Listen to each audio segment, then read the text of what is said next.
ध्यान आकर्षित करना चाहूंगा कि माननीय सभापति महोदय कि राज्य सरकार जो ग्राम सेवा सहकारी के माध्यम से बिना ब्याज के लोन दे रही है वह एकमात्र दिखावा रह गया। और इसलिए रह गया माननीय सभापति महोदय कि जिस किसान का ग्राम सेवा सहकारी में 1,50,000 का लोन होता है वो सहकार जीवन सुरक्षा बीमा के नाम पर 6,000 रुपये से ज़्यादा की वसूली की जा रही है। और ये लूट मचा रखी है प्राइवेट बीमा कंपनियों के माध्यम से।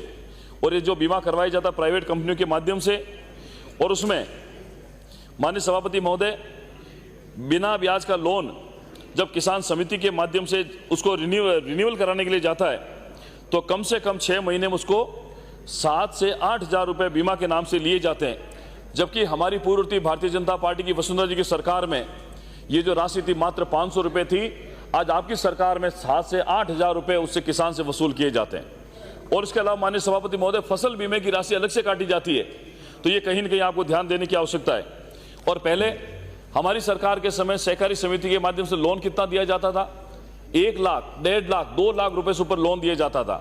और आज इस आपकी सरकार बनने के बाद में मैं दावे के साथ में कह सकता हूँ सहकारी समितियों में आप लोग एक बार ऑडिट करवाइए और उन किसानों की लिस्ट लीजिए कि वहाँ कितना आप सहकारी समिति से लोन दे रहे हैं।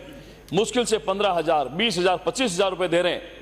और वो भी लोन उन लोगों को दिया जा रहा है जो व्यवस्थापक से सेटिंग करते हैं, उनको रिश्वत की राशि का पैसा देते हैं, उसके बाद उसको लोन दिया जाता है। और कर्जा माफी के रूप में हमारी वसुंधरा जी की सरकार ने 50,000 रुपये संपूर्ण कर्जे माफ कर दिए। और आपने जो चुनावी घोषणा पत्र में वादा किया था संपूर्ण कर्जा माफ कर देंगे, लेकिन मैं आपको कह रहा हूं कि मेरी विधानसभा क्षेत्र जेताड़ में मान ली एक छोटा सा गांव है जहां रावत समाज के समुदाय के लोग रहते हैं। आज की तारीख में SBI बैंक के जिन लोगों ने 2 लाख, 2.5 लाख, 3 लाख रुपए लोन लिया है, ऐसे 10 से 15 किसानों की जमीनें कुर्क करने के लिए तैयार बैठी है। अब आप बताएं, वो सरकार जिन्होंने चुनाव घोषणा पत्र में वादा किया था कि हम किसानों का कर्जा माफ करेंगे, SBI से लिया हुआ वो कर्जा कौन माफ करेगा? और इसी सदन में जब हमने ये मुद्दा उठाया तो आपकी सरकार ने क्या कहा कि हमने प्रधानमंत्री मोदी जी को पत्र लिखा है, उसने कहा कि आप हमें ये राशि दो तो हम किसानों का कर्जा माफ करेंगे।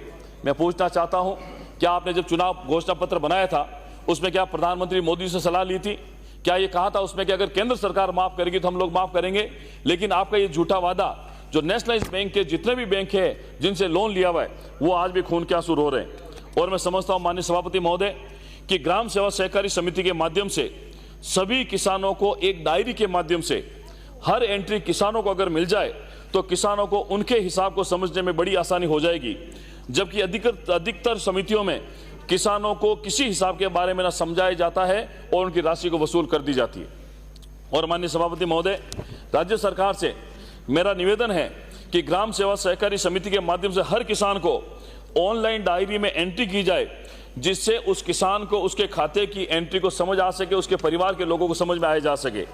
और साथ ही सभी ग्राम सेवा सहकारी समिति को पासबुक प्रिंटर प्रदान कर किसानों को डायरी वितरण की जाए। जबकि अब तक अधिकतर किसानों के पास में, जिन लोगों ने लोन लिया उनके पास में डायरी नहीं है। तो प्रत्येक ग्राम सेवा सहकारी समिति में एक प्रिंटर और पासबुक प्रिंटर प्रदान करें। और माननीय सभापति महोदय, ग्राम सेवा सहकारी समितियों के जो व्यवस्थापक हैं उनकी 2013 के बाद में स्क्रीनिंग नहीं हुई और अभी 2022 के अंदर आपने स्क्रीनिंग करी।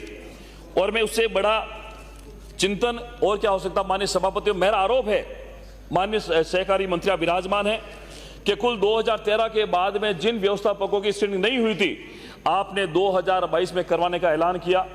और मैं बताता हूं कि मेरे पाली जिले के अंदर आपने कुल 156 व्यवस्थापकों को इस स्क्रीनिंग के लिए बुलाया था। और आपने स्क्रीनिंग कितने लोगों की फाइनल? ओनली 28%, 28 लोगों किया। और वो कौन 28 लोग थे?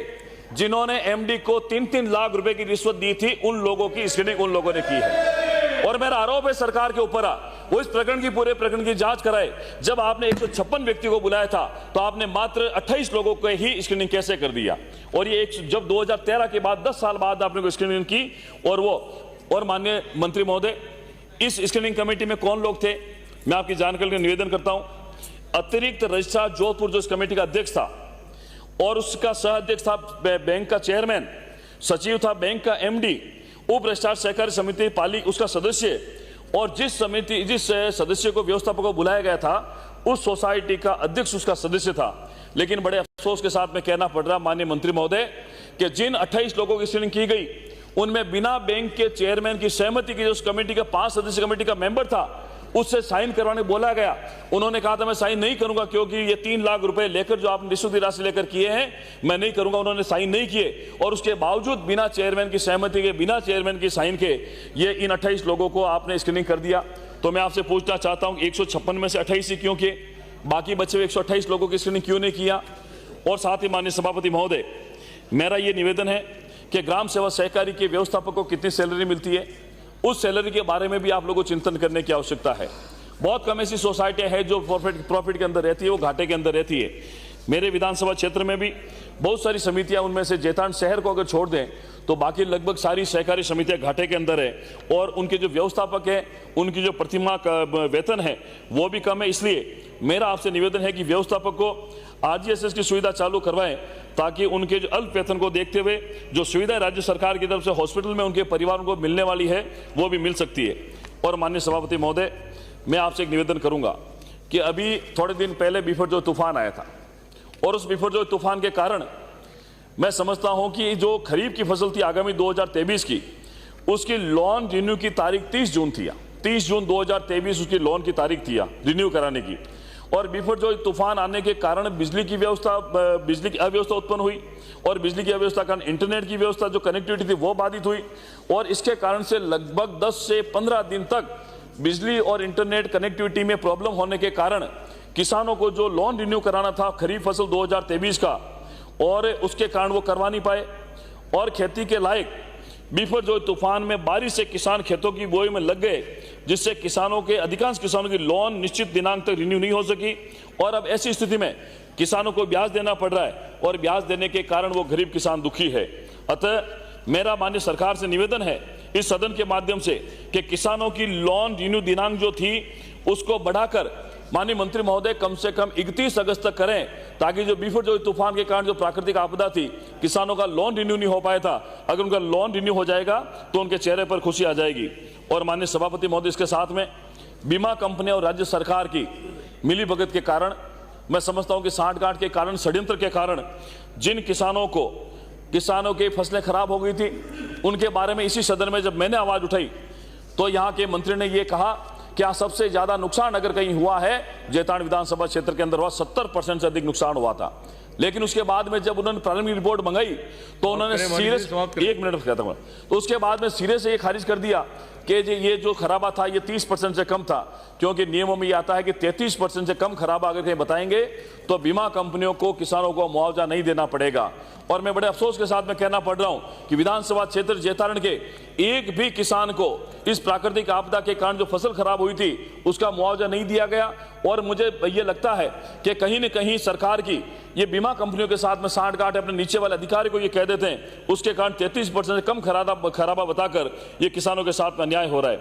और माननीय सभापति महोदय, एक मेरा और अंतिम निवेदन कि यहाँ जिन लोगों ने ये जमीन जो कर्जे के कारण चुका नहीं पाए, ये मेरे पास में लिस्ट है पूरे जिले की, पूरे राजस्थान की, जहां लगभग 19 से 20 हजार किसानों की जमीनें नीलाम की गई है, कुर्क की गई है किसानों का कर्जा नहीं चुकाने के कारण। तो मैं समझता हूं कि सरकार को सोचने की आवश्यकता है। और माननीय मंत्री महोदय, ये जो मैंने आपसे निवेदन किया है सहकारी समितियों के बारे में और ये पाली जिले में जो घोटाला हुआ है उसकी निश्चित रूप से आप लोग जांच कराएं और इस जांच के अंदर जो दोषी हैं उनके खिलाफ कार्रवाई कराएं और स्क्रीनिंग के अंदर जो लोग बचे हुए हैं उनकी स्क्रीनिंग करवा के उनको लाभ देवें। और ये जो विधेयक आप लोग लेके आए हैं, मैं समझता हूं निश्चित रूप से ये जो कानूनी बाध्यता थी, कानूनी बाध्यता को दूर करने के लिए रजिस्ट्रार को जो पावर दिया गया है उसके ऊपर भी निश्चित रूप से कंट्रोल करें, ताकि सहकारी समितियों के माध्यम से किसानों को जो फायदा मिलना है वो आने वाले समय में मिलेगा। आपने बोलने का अवसर दिया, बहुत बहुत धन्यवाद।